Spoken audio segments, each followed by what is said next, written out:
Senator, how would you describe the state of American free enterprise today? Well, it's under challenge, obviously, with all the regulation, over-regulation, just the lack of the government just stepping back and letting free enterprise, free market kind of take hold. It's challenging.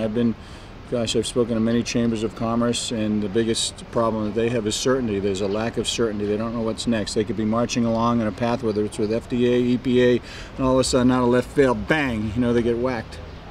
And specifically, what could we be doing to create more jobs in America? Well, it's certainly not by raising taxes and creating more regulation. It's about really streamlining, consolidating, lifting the barriers for free enterprise in the free market. And I've been trying to do that each and every day, trying to have them think outside the box and just get back to basics. Congresswoman, tell us what free enterprise means to you and your constituents. Free enterprise means that you have the opportunity to succeed. It also means that you can take risk, accept responsibility, and reap reward, and that's what the American dream is built on. What can Congress do to create more jobs in America? And Congress needs to get out of the way, basically create the environment for jobs growth to take place. That means we need to reduce taxation. We need to right-size regulation, get rid of some of these regulations on the book. We need to look at removing rules and impediments to innovation and then say, how does this incentivize job creation? I'm all for it. Excellent. Thank you for your time. You. Congressman, tell us what free enterprise means to you and the people of Michigan. Well, it's everything, because obviously the ability to realize the American dream comes through the prosperity of families and businesses in the private sector, and that supports everything else that certainly government does and everything else in our society. So it really does mean everything. We have a jobs problem in America. What can Congress do to help create jobs? Well, I think one of the things we need to do is obviously become competitive internationally. We all know we're in a global economy. We need to obviously change our laws so that they're not so complex, particularly tax laws I'm thinking about, that they're not such a burden. Americans spend 6 billion hours a year complying with the tax code.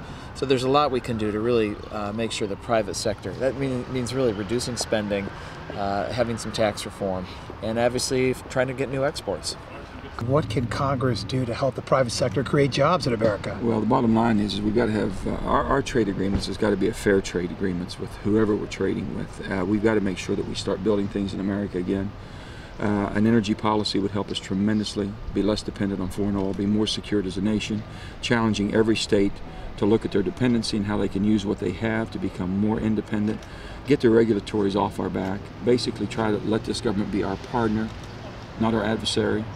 Congressman, tell us what free enterprise means to you and to your constituents. Well, it's the American way, and what it means is that in our country, everyone has an opportunity to compete, and those with good ideas succeed, and I think that's what's the hallmark of this country. What can Congress do to help the private sector create jobs in America? A couple of things. First, we ought to take a look at all the regulations that are preventing really productive work from happening in this country. I think there's a whole mishmash of regulations that ought to be done away with or at least modified. Secondly, on a specific issue, repatriation of foreign earnings. The U.S. is one of only 5 countries in the world that wants to tax those foreign earnings if they come back to this country. We need to change that. We can infuse private sector capital in the U.S. to the tune of almost $1 trillion if we change the way we deal with foreign earnings. That would be an easy way to stimulate the economy. No government debt. This is private funding.